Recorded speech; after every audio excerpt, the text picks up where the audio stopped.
Hey there, this is Grannis and Shines, Chief Marketing Officer here at Direct to Business Marketing. I want to make this video for you because I want to teach you 3 lessons that you can learn from the biggest scandal that's out there right now in the news. No, I'm not talking about the TV show scandal. I'm talking about the Volkswagen scandal with their whole defeat device that they have in some 11 million vehicles. That's right, 11 million vehicles. And because of this little faux pas, or this little purposeful faux pas, this little scandal, they may be slapped on the wrist upwards of $18 billion. That's not chump change, right?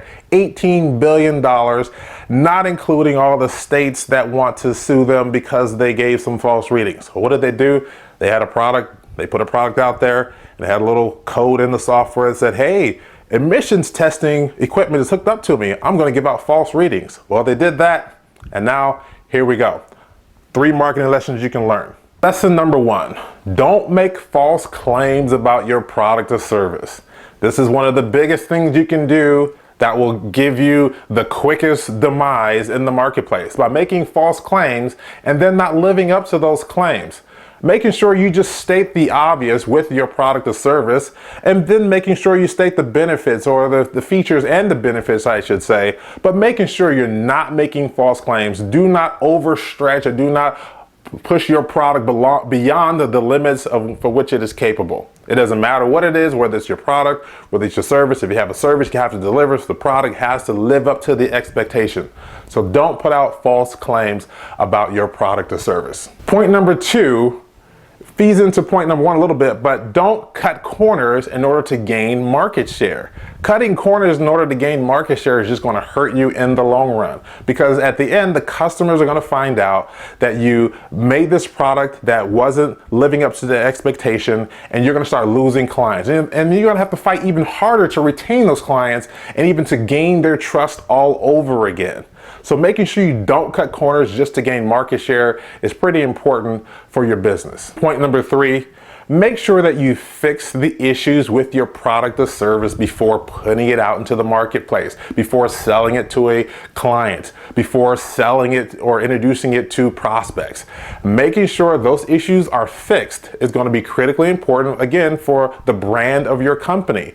Making sure that we have, now, don't get me wrong, there are going to be issues that come up with, especially if you're servicing or you're selling software or you're even selling a mechanical product. There may be some issues that come up, but a lot of that should have been worked out during R&D. So by the time you put out a product, it's 95%, 97% going to do what you said that it's going to do, and it's going to last and give the client the experience that you have promised to give them. So making sure that you fix the issues before you putting it out into the marketplace is imperative. So what's the moral of the story? The moral of the story is be real with your clients and your prospects. Be real with them. Don't try to push the product into their hands just to make the sale. Make sure that you give them all the information they need. Make sure you give them even more value about your product or service than they are expecting to hear.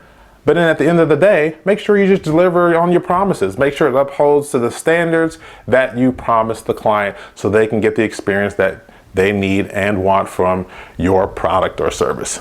Guess what? Then they'll come back. They'll come back for more products, more services that you have to offer, and they'll trust you even more to buy again.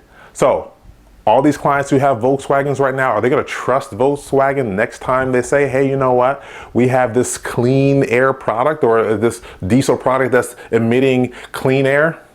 Probably not. It may take a while, but guess what? It's going to be harder to gain that trust back than if they would have just been honest in the forefront and delivered a product or service that was according to standards. Until next time, Grannis and Shines, Chief Marketing Officer here at Direct Business Marketing. Talk to you later. Bye.